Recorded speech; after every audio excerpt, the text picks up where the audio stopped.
30s, 70 to 80. You are right when you say that you have a husband. Tingnan niya babae. Pabalik ko man niya kay pag-ingon ni Kristo, napaingon ka sa tubig na di na kamaw.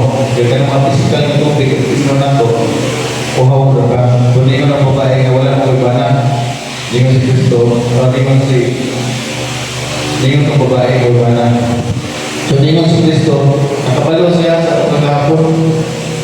Si Kristo sa katinuod ng propeta, soon pa lang sa atong una, kung katong mga daan na ito, kasi kung ay sensitive, nakabalo siya kung sa mga pagkitabo.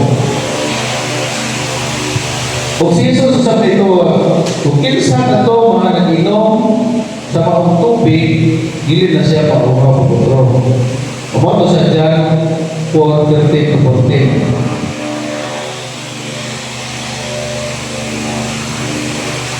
Nagisto kini mga teksto na kung kita di ay adunay pagpasaylo ng kini si Kristo no puno maging sa pagpasaylo kini every one. Ang pagpasaylo o ang pagpuyo sa pagkinabuhi ng matao usa ka grasya. Kaya ganito, nagpalit ng itong pasi. Kaya mga sakot ni Kristo, binao, kaya nagpalit ng pasi ng konsumo. Ganito panahon na ang mga tao, kung bawang-bawang na sila upaan, pagtok. Huwag pa na naususaw na ng mga paan, pero na may patubo. Ang sa una, so nila sa ilang leader na paus, kunya ilan ng tuktukon. Ano hindi mo paano tuktukon, ibubulot. Hindi pa rin pa na yung nananawa ng iso. Mapungin yung iso, wala sa pilang kapuha, maglakaw ang mga kwarta na ang mga tao. So,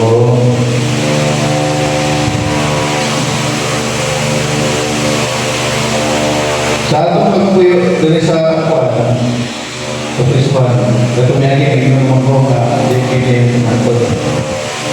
adunay mga buhat na ito na di na ito kapistuhan, di ba? Para nang ibigay tayo luka, hindi siya isatis. Pero ang iyang purpose na ito, magpagpas siya. Pero hindi na maligya, di ba? Hindi na maligya ang luka na yung gamit. Pero kasi karon, mupalit, ang katuma, ilang gamiton, ang katuma, maligya. Pero ikaingon ni nanong kadawat ng luka. Gawas na ibawal ka sa gobyerno ng mga kadawat. Ang atong lawas po, usa ka dikto sa Ginoo na dili nato abusaran. Kung unsa man ang atong pagpangga sa lain tao, kinahanglan pagkaon para sa gobyerno. Kaya kita mandutan kay atong lawas, ubalik kita pagka-espiritu. Bumalik kita dito Kristo dito sa langit na ito kapainan. Unless dili ka magbago, di ka magdawat ng Kristo at kita sa tampo sa Kristo. Okay, kapatay mo umasa sa Biblia, Biblia niya? Kailan mo yung Bible niya? O isa rin yung Bible. Magpinta ko mga kuwan, mga verses na ang minata sa inyo para namoy mga naigay mo yung mga basa-basa mo. Ikaw may pastor diyan or sa pastor. Ikaw may kuwan. Siri-siri ka lang mo ha. May kamutan ako, kada sa paglutunin ko na magkuwan ka mga nanin. Balik dili kayo yung kayo, basta na yung magkita. So, magpakuha ko para na yung mga refleksyon. Nagpata mag-refleksyon ka. So, pwede din yung pili mo ng inyong mga mata o ipupuso ng inyong mga panahon dito ka ng Kristo. Mientras magpapakar kong sounds, iikmot ninyo.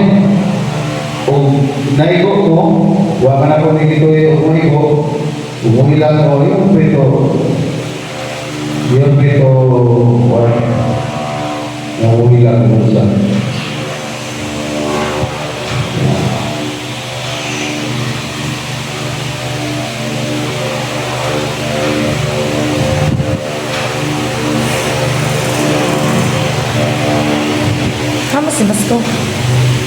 si Basta. Ambil. Buing. Ayah siapa yang apa ni paling tu? Ang sam.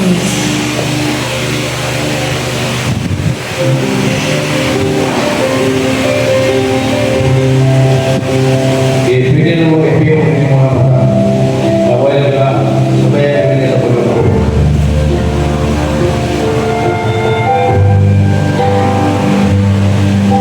Sa bugang nga kasing-kasing. Adunay mga gabi nga hilong tayo. Pero bunga ang una-una. Tuhod kay nasagaran ka nato, naganguna-una sa pamilya. Mintas na niya ako birisod sa sila.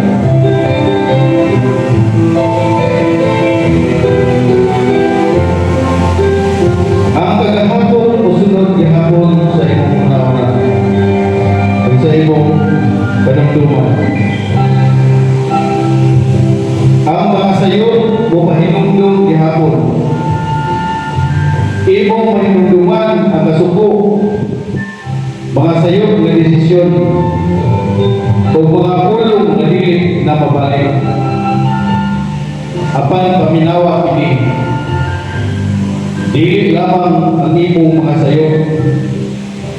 Dili lamang ang imong kagahapon. Dili lamang kung nasa kakaroon. Bisan anak ka sulod karon, ang imong kasing-kasing mahimo pa nagawas mo. Ang Diyos nagtanaw kanimo.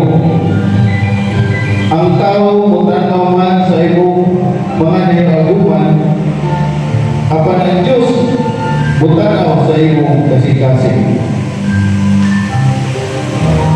Ang tao makakita sa sayo, apan ang Diyos nakakita sa paglaom. Mahimo nimo mabati nga may kalimtan ka sa kalibutan, apan ang Diyos wala ka ikalimti. Bisan dinhi sa karon, ang Diyos nagtanaw gihapon kanimo nga adunay imam. Ang paghinusol dili amay ikaulaw. Ang paghinusol mao ang nasayop ko. Gusto ko magbago. Giginahanglan ko ang Diyos. Apan hinusol mo ang pagbalik sa Diyos. Kung mabalik ka na niya, iya ang dawaro. Si Jesus sa krus, si Jesus namatay tungkol sa atong mga sala, kung dili tungkol sa niyang sala. Kung dili tungkol sa atong mga kasaypanan sa krus, iyang gigon. Pasayloan sila. Pasabot gini, walay sala nga dili mapasaylo. Walay kinabuhi nga dili mausab sa Diyos. Ang pasaylo sa Diyos gini libre. Dili nimo ginahanglan mahimo perfecto. Ang kalibutan mo ingon, ayaw na pagpakasayon pa. Apan ang Diyos mo ingon, ana pa ang igayon sa pagbago. Ang pasaylo naghahatag kung tagaan sa kasing-kasing ang kanilinaw magsugod-sugod ganito. Bago kinabuhi kang Kristo, kung naang kang Kristo, bago na ang imong kinabuhi, dili na susama kami na nahikaligo ka sa pagpakasala.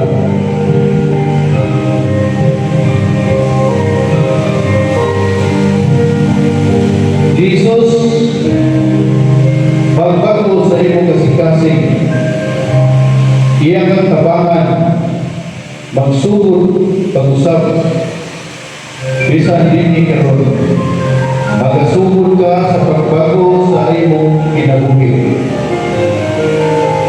Yai ang pagpakasala sa daang kinabuhi. Ayaw tuuri ang tingog ng muibon. Dili ka na mausap. Kaya ang Diyos muibon. Biyai ang imong daang kinabuhi. Biyai ang sala. Sumbi pagbago uban sa pagkinabuhi diha kang Kristo Jesus. Budakot kita ni Jesus. Si Jesus nagtungtong sa imong kasing-kasing. Gusto siya musulod dili para manakit kundi para maghatag sa kalinaw. Iyang ingon, dali kanako kamong ikapoy ugatagan ko kamo sa pahulay. Karon mao ang panahon sa pagpili. Magpabili ba sa inyong daang kinabuhi o mudawa sa bagong kinabuhi ng Kristo? Ang Diyos magbukas sa imong tuban.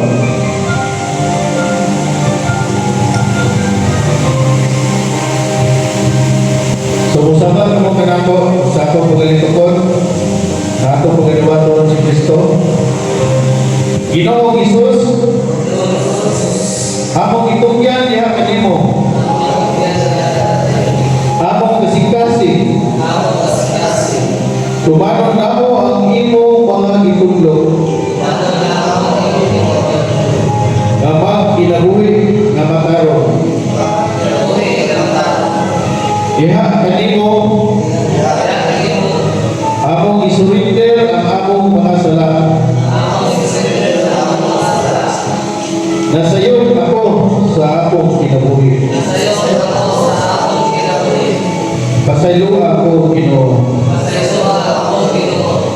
Sulod sa akong kasing-kasing. Pagbuha ako. Ugtabangi ako. Nga magbago. O musunod kanimo. Dahil manindot ta sa itong katapos sa pag-apo.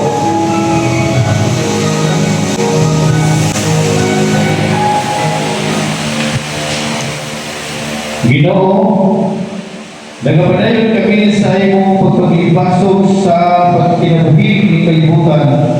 Bisan asa pa kami karon kami magasalig nga doon na gihapon paglaom niya kanimo. Kaya kanimo Isus Kristo ang bagong sinugdanan adunay paglaom.